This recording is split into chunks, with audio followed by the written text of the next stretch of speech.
Hello guys, as we said earlier, we shall start our structural analysis and designs, and we said we shall start with timber design, and we shall tackle our first question as it shows. A suspended timber floor is supported on a timber joist of effective length of 3.6 spaced in 450 millimeters center to center.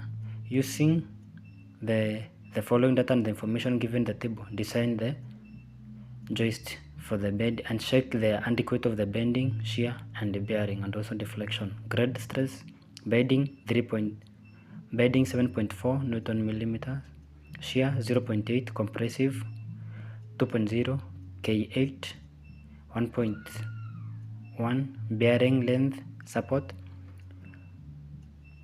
150, ratio of breadth to depth 3, imposed load 1.5 kilonewtons per meter, dead load 1.